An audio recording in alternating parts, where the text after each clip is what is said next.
This is Sudan, and this is Sudan today, with over 12,000 people killed, 33,000 injured, and more than 5 million displaced as of December 2023. This large North African country has a bloody history of military coups, but in 2019, following widespread protests amid an economic crisis, two military leaders, Abdel al-Burhan and Mohamed Hamdan, honored their promises to the Sudanese people and overthrew the country's longest-standing dictator. But ever since, the country has been entangled in a deadly conflict and faces a brutal humanitarian crisis. But what happened? How did Sudan come so close to realizing the democratic dreams of its people? And how did these two men take it away?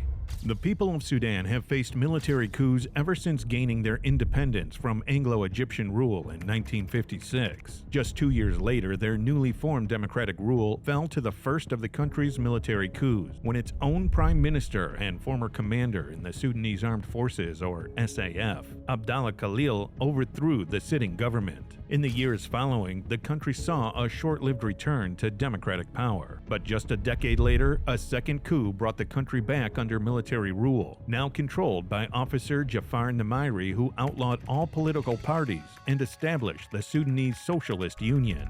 In 1985, Sudan saw yet another coup in which an SAF officer seized power and installed a new democratic government.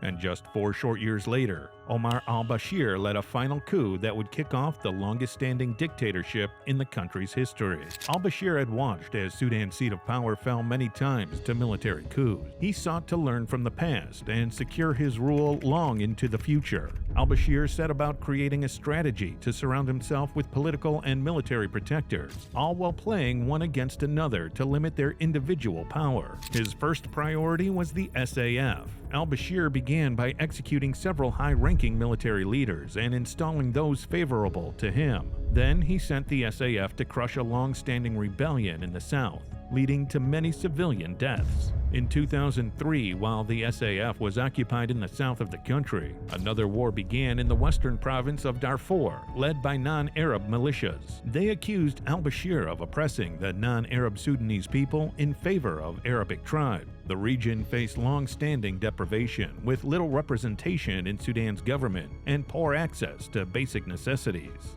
These attacks kicked off the war in Darfur. Initially, al-Bashir decided not to utilize the SAF in Darfur, but rather he supported armed Arab militias in the area known as the Janjaweed. Under al-Bashir's direction, the Janjaweed carried out many atrocities against the non-Arabic people, targeting civilians and destroying over 3,000 villages, in actions that were later declared as genocide by the International Criminal Court. Al-Bashir recognized the military strength of the Janjaweed militias and appointed a new commander, Mohamed Hamdan Dagalo, who he nicknamed Hamedi, a play on the Arabic word Hemati, meaning my protection. 2011 saw the civil war in the south come to an end, with South Sudan gaining independence. At the time, much of Sudanese economy had relied on the oil deposits spread across the south, and with their loss, the economy began to falter. Recognizing the shift, al-Bashir took action to strengthen his protectors, giving Hamedi and his Janjaweed official military status in 2017, placing them directly under his command as the Rapid Support Forces, or RSF.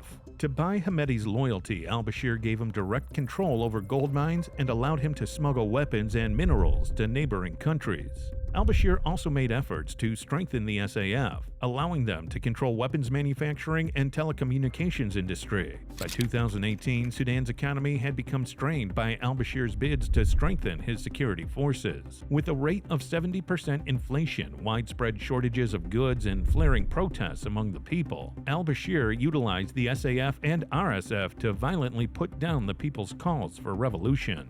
Despite this, pro-democratic protesters continued to call for an end to al-Bashir's rule. And on April 11, 2019, in a move that surprised both the protesters and al-Bashir, Hamedi allied with SAF commanders and ousted al-Bashir from power. Just 1 day later, Abdel al-Burhan, a former regional commander in Darfur, took command of the SAF, and together with Hamedi, the pair seized power over Sudan. While the protesters celebrated the fall of al-Bashir, they placed little trust in Burhan or Hamedi. The public saw both men as complicit in the brutal military regime responsible for atrocities in Darfur. And in June of 2019, the people's mistrust was realized as Hamdan and Burhan turned on protesters. Over 100 civilians were killed in what became known as the Khartoum Massacre. It was the killing of these protesters that drew international attention and prompted the United States, UAE, United Kingdom, Ethiopia, and the African Union to pressure Sudan's military and the protesters to accept a power-sharing agreement. This new deal would establish a transitional council and set a timeline for the return to democratic power. Despite warnings from the protesters, Burhan was placed as chair and Hamdan as vice chair of the council, and while initially they acted in accordance with the agreement by installing a new prime minister, shortly after they staged yet another coup, placing Burhan as the de facto leader and Hamdan as his second in command. By 2020, Burhan and Hamdan were forced into signing another deal, promising a new civilian-led transitional government. However, a key part of the deal stated that Hamdan's RSF would need to be folded into Burhan's SAF. Hamdan ultimately rejected this and utilized the wealth he had amassed from the gold mines and smuggling operations given to him by al-Bashir. He bolstered the RSF and began preparing for war.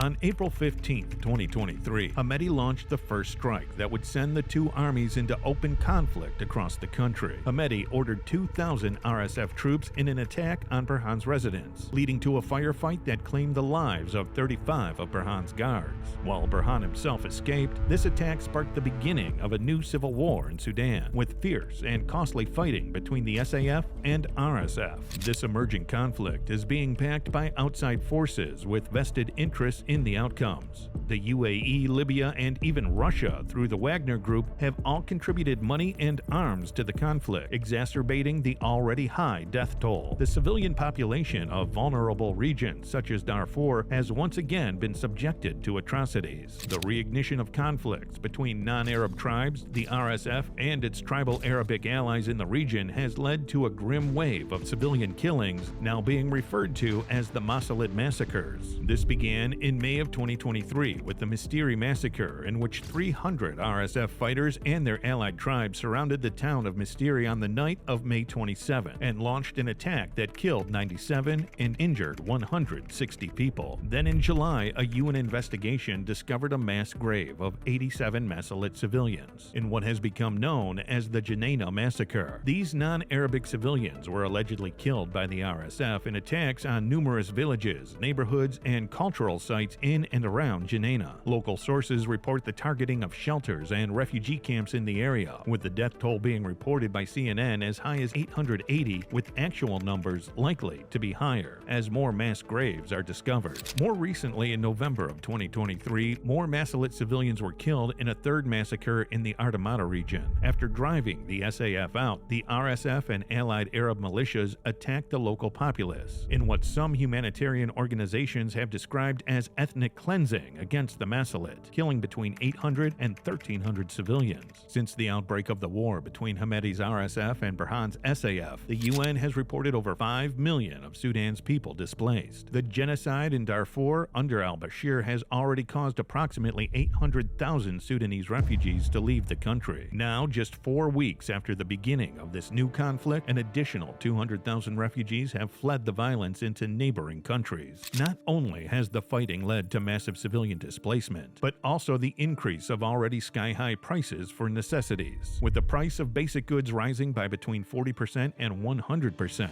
and fuel prices increasing from $4 US to $67 per gallon. Several ceasefires have been declared and broken throughout 2023, with heavy fighting and SAF airstrikes still taking place throughout the country. Peace talks brokered by the US and Saudi Arabia showed some initial success. However, most recent reporting suggests that Burhan has rejected the latest round of talks, citing the crimes against humanity in West Darfur and claiming that there can be no reconciliation with Hamdan and his RSF. These two men rose to power in a time of great hope and change for the country. The fall of al-Bashir in 2019 represented an end to the country's long-standing dictatorship and perhaps an end to the constant cycles of coups and short-lived governments. With hopes for a final restoration of democratic power, passionate protesters filled the streets and remained even in the face of tear gas and guns. But now, 4 years later, the hopes for peace are all but gone. While many outside the nations condemn the violence and call for the restoration of a civilian government, the atrocities committed by Hamdan's RSF in the West and the bombardments of al-Burhan's SAF air power pushed Sudan even further from realizing the democratic dreams of the brave protesters. Thank you so much for watching our coverage of the ongoing conflict in Sudan. Please feel free to share your thoughts in the comment section. Leave a like if you enjoyed the video, and subscribe if you would like to see more content like this.